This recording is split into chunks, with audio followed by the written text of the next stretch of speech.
অস্থিরতা সৃষ্টিকারীদের ছাড় দেয়া হবে না, হুঁশিয়ারি আমির খসরুর। জ্বালানির কৃত্রিম সংকট দেখিয়ে ফায়দা নিচ্ছে একটি পক্ষ, মন্তব্য মির্জা ফখরুলের। সবসময় কিছু উচ্ছৃঙ্খল ব্যক্তি সমাজে থাকে, এদেরকে বাংলাদেশের আইন এটা টেক কেয়ার করবে। আইনের বাইরে কেউ যাওয়ার কোনো সুযোগ নাই। কিছু মানুষ এখানে একটা অনৈতিক ব্যবসা শুরু করেছে, যে ব্যবসাটা আমাদের জন্য, দেশের জন্য, জাতির জন্য ক্ষতিকর। গণভোটের রায় বাস্তবায়ন না হলে লড়াই অনিবার্য, প্রস্তুতি নেয়ার আহ্বান জামায়াত আমিরের। দাবি আদায়ে আগামী 3 মাস জেলা পর্যায়ে সমাবেশের ঘোষণা খেলাফত মজলিসের। জুলাইয়ের সাথে যারা বেইমানি করবে তাদেরকে ছাড় দিয়ে কথা বলা হবে না। বিলালের মতো বাঁচতে চাই না, 100 বছর 1000 বছর সিংহের মতো বাঁচতে চাই 1 সেকেন্ড। হামে একদিনে আরও 7 শিশুর মৃত্যু, ঠাঁই নেই হাসপাতালগুলোয়। টিকার অভাবে উচ্চ ঝুঁকিতে বাংলাদেশ, রিপোর্ট বিশ্ব স্বাস্থ্য সংস্থার। ইরানের সাথে আলোচনার জন্য স্টিভ উইটকফ এবং জ্যারেড কুশনারকে পাকিস্তান পাঠাচ্ছেন ট্রাম্প। তেহরানের পক্ষে নেতৃত্ব দেবেন পররাষ্ট্রমন্ত্রী আব্বাস আরাকচি।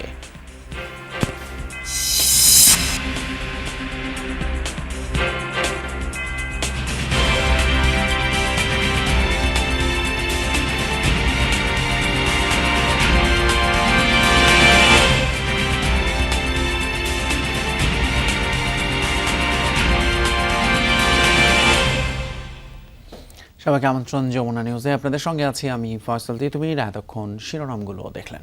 দেশে অস্থিরতা সৃষ্টিকারীদের ছাড় দেয়া হবে না, এমন হুঁশিয়ারি দিয়েছেন অর্থমন্ত্রী আমির খসরু মাহমুদ চৌধুরী। চট্টগ্রামে এক অনুষ্ঠানে কথা বলেন তিনি। ঠাকুরগাঁওয়ে এলজিআরডি মন্ত্রী মির্জা ফখরুল ইসলাম আলমগীর বলেছেন, দেশে জ্বালানি তেলের পর্যাপ্ত মজুদ থাকার পরও কৃত্রিমভাবে সংকট তৈরি করা হয়েছে। এই সংকট মোকাবেলা সরকারের জন্য চ্যালেঞ্জ বলে উল্লেখ করেছেন বিএনপির স্থায়ী কমিটির সদস্য নজরুল ইসলাম খান। রাজধানীতে এক অনুষ্ঠানে এসব কথা বলেন তিনি।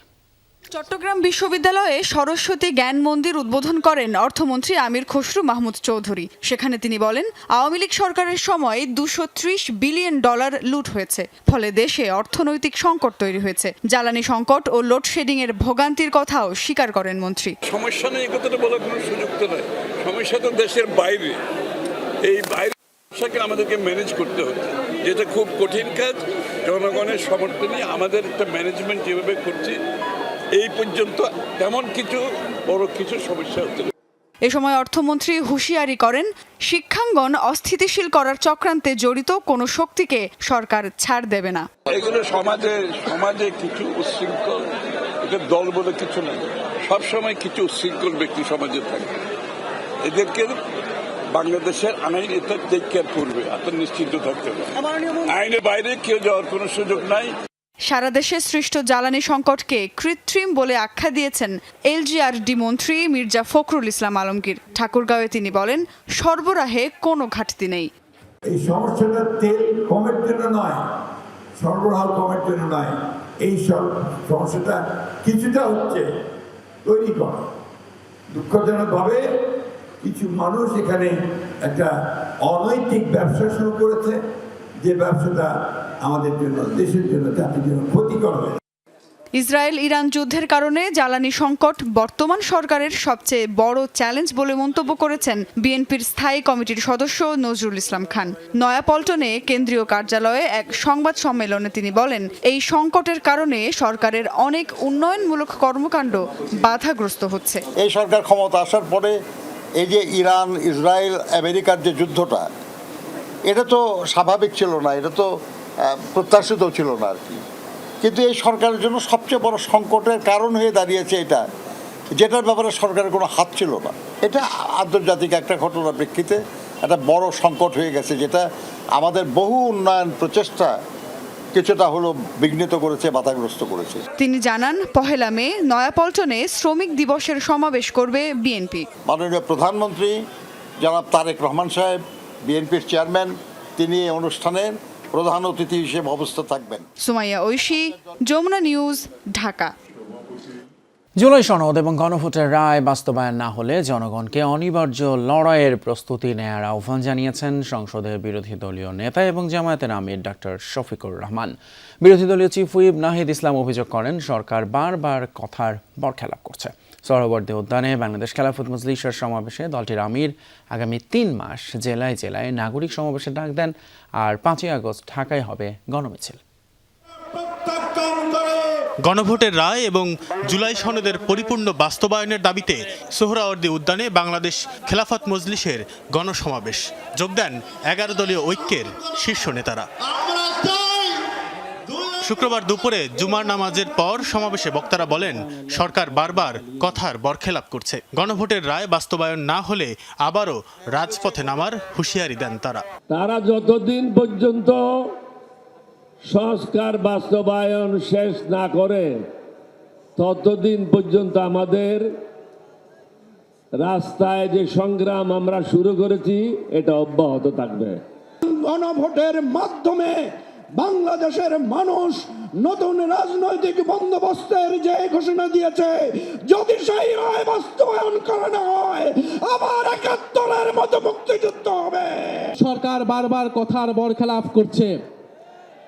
সরকার বিশ্ববিদ্যালয়গুলোকে দলীয়করণ করছে, গুন্ডা বাহিনী লেলিয়ে দিচ্ছে। সমাবেশে প্রধান অতিথির বক্তব্যে জামায়াতের আমির বলেন, যারা জুলাইয়ের সাথে বেইমানি করবে তাদের ছাড় দেওয়া হবে না। জুলাইয়ের সাথে যারা বেইমানি করবে তাদেরকে ছাড় দিয়ে কথা বলা হবে না। বিড়ালের মতো বাঁচতে চাই না, শতবর্ষের 1000 বছর সিংহের মতো বাঁচতে চাই 1 সেকেন্ড। এর মাঝে আর কোনো কম্প্রোমাইজ হবে না ইনশাআল্লাহ। আধিপত্যবাদের কোনো ষড়যন্ত্র বরদাস্ত করা হবে না, সব কিছুকে ছিন্ন ভিন্ন করে দেওয়া হবে ইনশাআল্লাহ। বাংলাদেশ খেলাফত মজলিসের আমির মামুনুল হক জানান, আগামী 3 মাস গণভোটের রায় বাস্তবায়ন ও সংকট নিরসনের দাবিতে জেলায় জেলায় নাগরিক সমাবেশ করবে তার দল। 5 আগস্ট ঢাকায় হবে গণমিছিল।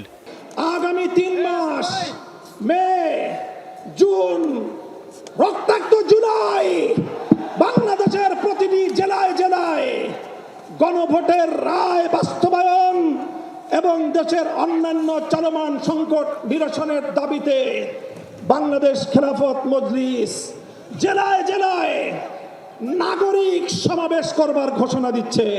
সমাবেশ থেকে বলা হয়, সংশোধনী নয় সংস্কারের মাধ্যমে জুলাই সনদ বাস্তবায়ন করতে চায় 11 দলীয় ঐক্য। তানফির সিদ্দিক, টিপু, যমুনা নিউজ, ঢাকা। বর্তমান সরকার ব্যর্থতার দিকে যাচ্ছে বলে মন্তব্য করেছেন জাতীয় নাগরিক পার্টির আহ্বায়ক নাহিদ ইসলাম। শুক্রবার বিকেলে রাজনৈতিক নেতৃবৃন্দ এবং নাগরিকদের এনসিপিতে যোগদান অনুষ্ঠানে কথা বলেন তিনি। পুরনো স্বৈরতন্ত্র ফিরিয়ে আনার চেষ্টা হলে জনগণ সোচ্চার হবে বলেও হুঁশিয়ারি দেন। যারা পরিবর্তন চান তাদের এখন থেকে স্থানীয় নির্বাচনের জন্য প্রস্তুতি নেওয়ার আহ্বান জানান নাহিদ ইসলাম।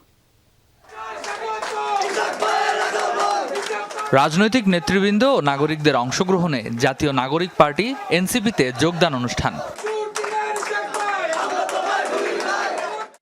আয়োজনে দলটির আহ্বায়ক নাহিদ ইসলাম বলেন, সরকার ব্যর্থতার দিকে যাচ্ছে। গণভোট অস্বীকার এবং রাষ্ট্রীয় প্রতিষ্ঠানগুলোকে দলীয়করণ করা হচ্ছে। আমাদের যে গুরুত্বপূর্ণ সংস্কারের অধ্যাদেশ ছিল, আমরা যে এই দেশে একটা গণতন্ত্র প্রতিষ্ঠা হবে, দেশে অর্থনৈতিক বৈষম্য দূর হবে, সেই সংস্কারগুলোকে এই সরকার একে একে বাতিল করে দিচ্ছে। এই সরকার ক্রমান্বয়ে ব্যর্থতার দিকে যাচ্ছে। অর্থনৈতিক পরিস্থিতি টালমাটাল, দেশে গণতন্ত্র নিয়ে আশঙ্কা তৈরি হয়েছে, বিশ্ববিদ্যালয়গুলোর নিরাপত্তা নিয়ে আশঙ্কা তৈরি হয়েছে। সেই জায়গায় ঐক্যবদ্ধভাবে জনগণের পাশে না দাঁড়ানো ছাড়া আমাদের আর কোনো উপায় নেই।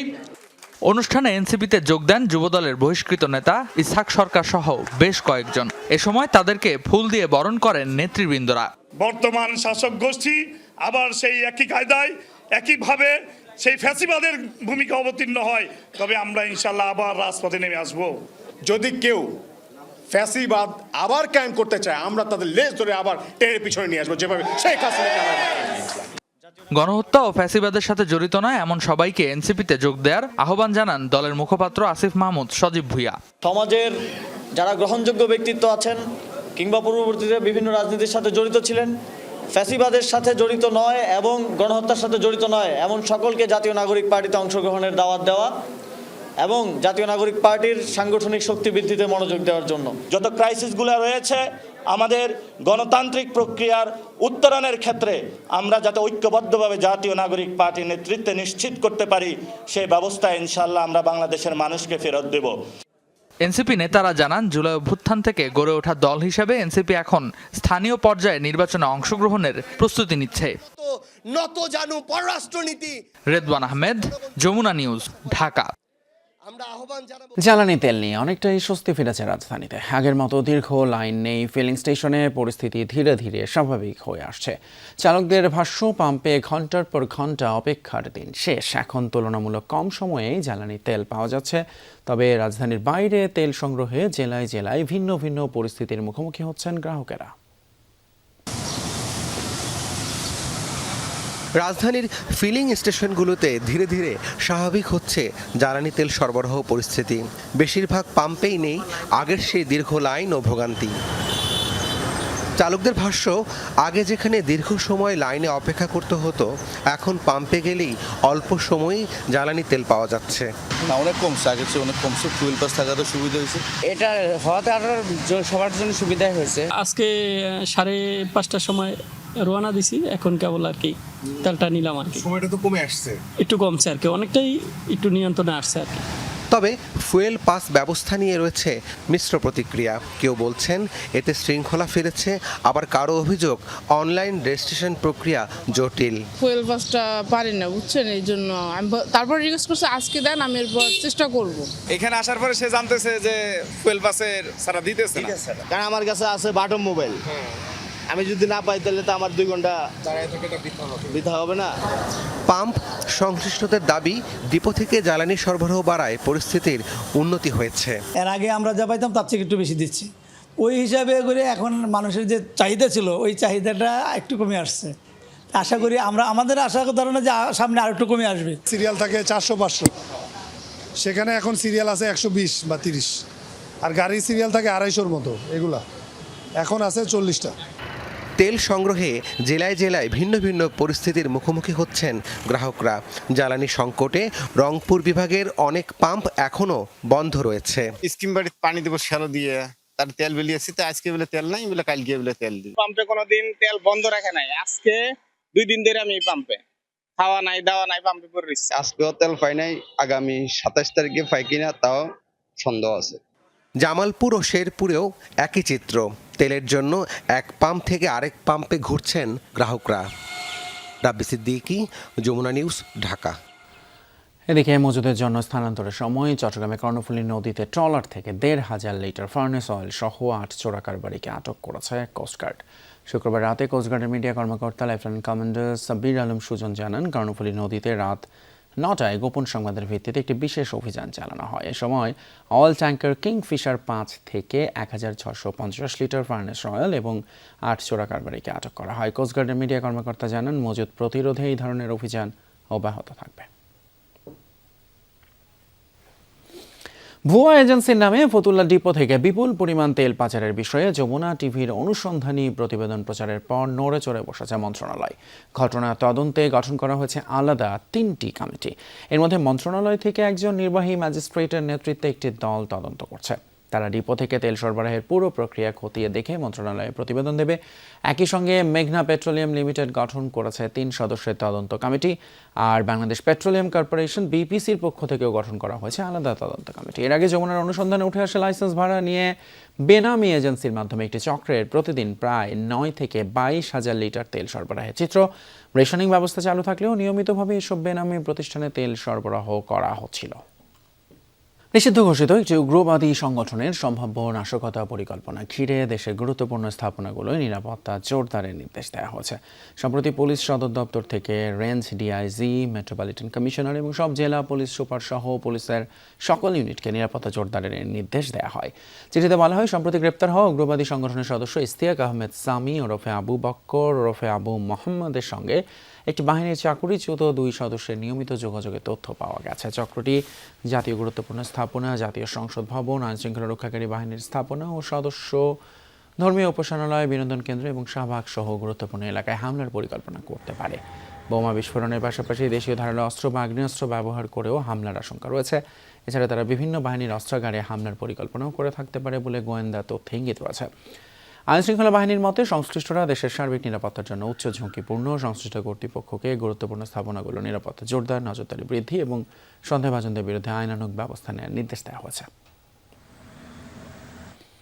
দেশে গত 24 ঘন্টায় হাম এবং হামের উপসর্গ নিয়ে আরও 7 শিশুর মৃত্যু হয়েছে। এছাড়া হামের উপসর্গ নিয়ে দেশের বিভিন্ন হাসপাতালে ভর্তি রয়েছে 1387 জন। শুক্রবার স্বাস্থ্য অধিদপ্তরের এক প্রেস বিজ্ঞপ্তিতে এই তথ্য জানানো হয়। স্বাস্থ্য অধিদপ্তরের তথ্য মতে গত 15 মার্চ থেকে 24 এপ্রিল সকাল 8টা পর্যন্ত মোট সন্দেহভাজন রোগীর সংখ্যা দাঁড়িয়েছে 29,559। এর মধ্যে 4,231 জনের হাম নিশ্চিত হয়। এ পর্যন্ত সন্দেহভাজন ও নিশ্চিত মিলিয়ে 19,705 জন রোগী হাসপাতালে ভর্তি হয় আর 16,527 জন চিকিৎসা শেষে বাড়ি যায়। প্রাদুর্ভাব শুরুর পর থেকে এখন পর্যন্ত হামে আক্রান্ত হয়ে 42 জন মারা গেছেন আর উপসর্গ নিয়ে প্রাণ হারিয়েছেন 198 জন। এদিকে হামের পরিস্থিতি উচ্চ ঝুঁকিপূর্ণ বলে সতর্ক করেছে বিশ্ব স্বাস্থ্য সংস্থা। বৃহস্পতিবার প্রকাশিত এক প্রতিবেদনে সংস্থাটি গভীর উদ্বেগ প্রকাশ করে। এই প্রতিবেদনে বলা হয়, হাম ব্যাপকভাবে ছড়িয়ে পড়েছে। দেশের 8টি বিভাগে হাম শনাক্ত হয়েছে। 64 জেলার মধ্যে 58 জেলায় অর্থাৎ প্রায় 91% এলাকায় রোগীর উপস্থিতি পাওয়া গেছে বলে জানায় বিশ্ব স্বাস্থ্য সংস্থা। প্রতিবেদন অনুযায়ী চলতি বছরের জানুয়ারি থেকেই সংক্রমণ উল্লেখযোগ্য হারে বাড়ছে, যার সবচেয়ে বেশি চাপ দেখা যাচ্ছে ঢাকা বিভাগে। সংস্থাটি বলছে 2024 থেকে 25 সালের মধ্যে এমআর টিকার ঘাটতি, টিকাদানের আওতা কমে যাওয়া এবং 2020 সালের পর দেশব্যাপী সম্পূরক হাম রুবেলা টিকাদান কর্মসূচি না থাকায় এই অবস্থা। ছাত্রদল এবং বাংলাদেশ ইসলামী ছাত্র শিবিরের মধ্যে সংঘর্ষের ঘটনায় বিক্ষোভ মিছিল করেছে ঢাকা বিশ্ববিদ্যালয় ছাত্র শিবির। শুক্রবার রাত 8টায় বিক্ষোভ মিছিলটি ভিসি চত্বর থেকে শুরু হয়ে টিএসসি ঘুরে ডাকসু ভবনের সামনে গিয়ে শেষ হয়। এ সময় শিবির নেতাকর্মীরা ছাত্রদলকে উদ্দেশ্য করে বিভিন্ন ধরনের স্লোগান দেয়। মিছিল শেষে ছাত্র শিবিরের কেন্দ্রীয় সেক্রেটারি সিবগাতুল্লাহ সিকবা, ডাকসুর জিএস এস এম ফরহাদ সহ ঢাকা বিশ্ববিদ্যালয় শিবিরের নেতাকর্মীরা বক্তব্য দেন। তারা অভিযোগ করেন, বিশ্ববিদ্যালয়গুলোতে ছাত্রদল স্বৈরাচারের মতো আবারও গেস্ট রুম প্রথা চালু করতে চায়, কিন্তু ছাত্র শিবির তা হতে দেবে না। তবে এলোমেলো করলে ছাত্র শিবিরের আগের প্রশিক্ষণ, আগের সেই ফেসিবাদ তাড়ানোর কৌশল, আগের যে সাহস, আগের যে রক্ত দেওয়ার প্রশিক্ষণ, আগের যে জীবন দেওয়ার সেই সাহসী স্লোগান ছাত্র শিবির ভুলে যায় নাই, যাবেও না, সাবধান হয়ে যান। নেত্রকোনা 5 আসনের সংসদ সদস্য মাসুম মুস্তফার গাড়িতে হামলা এবং ভাঙচুর করেছে দুর্বৃত্তরা। শুক্রবার সন্ধ্যায় পূর্বধলা উপজেলার বিড়িশিরি সড়কের পাশে আতকাপাড়া পেট্রোল পাম্পে এই হামলার ঘটনা ঘটে। স্থানীয়রা জানায়, তেল নিতে পেট্রোল পাম্পে গেলে হঠাৎ করে জামায়াত নেতা এবং এমপি মাসুম মুস্তফার গাড়িতে হামলা হয়। এ সময় তাকে কিছুক্ষণ অবরুদ্ধ করে রাখা হয় বলে দাবি করেন প্রত্যক্ষদর্শীরা। পরে পুলিশ এবং ইউএনও ঘটনাস্থলে গিয়ে তাকে উদ্ধার করেন। এই ঘটনার জন্য বিএনপির নেতাকর্মীদের অভিযুক্ত করেছেন এমপি। পুলিশ জানায়, হামলায় জড়িতদের গ্রেপ্তার ও মামলা দায়েরের প্রস্তুতি চলছে। নারায়ণগঞ্জের একটি পরিত্যক্ত ভবনের কক্ষ থেকে এক কিশোরের অর্ধগলিত মরদেহ উদ্ধার করেছে পুলিশ। শুক্রবার বিকেলে রেল স্টেশন সংলগ্ন আইসক্রিম ফ্যাক্টরির গলি থেকে এই মরদেহ উদ্ধার করা হয়। স্থানীয়রা জানায়, এই ভবনটি দীর্ঘদিন ধরেই পরিত্যক্ত। দুর্গন্ধ ছড়িয়ে পড়লে এলাকাবাসী পুলিশে খবর দেয়। পরে দরজার তালা ভেঙে অর্ধগলিত মরদেহ উদ্ধার করে। এই ঘটনায় জড়িত সন্দেহে স্থানীয়রা এক কিশোরকে আটক করে পুলিশে দিয়েছে। ময়নাতদন্তের জন্য হাসপাতালে পাঠানো হয়েছে মরদেহ। পুলিশের ধারণা, 4-5 দিন আগে ওই কিশোরকে হত্যা করে ভবনের কক্ষে ফেলে রাখা হয়। নারায়ণগঞ্জে আগুনে পড়ল একাধিক ছুটের গুদাম, চায়ের দোকান, মোটরসাইকেল পার্টসের দোকান সহ বেশ কয়েকটি ব্যবসা প্রতিষ্ঠান। শুক্রবার সন্ধ্যায় ঢাকা নারায়ণগঞ্জ লিংক রোডের পূর্ব পাশে ফতুল্লার পূর্ব কায়েমপুর এলাকায় এই আগুন লাগে। ফায়ার সার্ভিসের 8টি ইউনিট প্রায় 1 ঘন্টার চেষ্টায় আগুন নিয়ন্ত্রণে আনে। স্থানীয়রা জানায়, একটি ঝুটের গোডাউন থেকে আগুনের সূত্রপাত। মুহূর্তেই তা পাশের একটি চায়ের দোকান, মোটরসাইকেলের দোকান এবং আরও কয়েকটি ঝুটের গোদামে ছড়িয়ে পড়ে। ধোঁয়ায় আচ্ছন্ন হয়ে পড়ে পুরো এলাকা। আগুন লাগার কারণ সম্পর্কে এখনও জানা যায়নি। শুক্রবার মধ্যরাত থেকে বন্ধ হচ্ছে কাপ্তাই হ্রদে মাছ ধরা। এরই মধ্যে খাগড়াছড়ির মহালছড়ি উপজেলার মৎস্য উপকেন্দ্রের আওতাধীন জেলেদের নিষেধাজ্ঞা দেওয়া হয়েছে। একই সাথে হ্রদের মাছ বাজারজাতকরণ, সংরক্ষণ এবং পরিবহনে থাকছে নিষেধাজ্ঞা, যা আগামী 31 জুলাই পর্যন্ত বলবৎ থাকার কথা জানিয়েছে বাংলাদেশ মৎস্য উন্নয়ন কর্পোরেশন BFTC। মহালছড়ি মৎস্য উপকেন্দ্রের কর্মকর্তা জানান, মাছের প্রজনন এবং হ্রদের ভারসাম্য রক্ষায় এই নিষেধাজ্ঞা আরোপ করা হয়েছে। মৎস্য উন্নয়ন ও বিপণন কেন্দ্রের কর্মকর্তারা বলেন, মহালছড়িতে নিবন্ধিত ও অনিবন্ধিত মিলে 3000 জেলে রয়েছে। এর মধ্যে 1591 জন জেলে নিষেধাজ্ঞা থাকাকালীন প্রতি মাসে 20 কেজি করে চাল সরকারি সহায়তা পাবেন। এই ছিল আমাদের যমুনা নিউজ এখনকার মতো। এতক্ষণ সাথে থাকার জন্য ধন্যবাদ আপনাদের সবাইকে।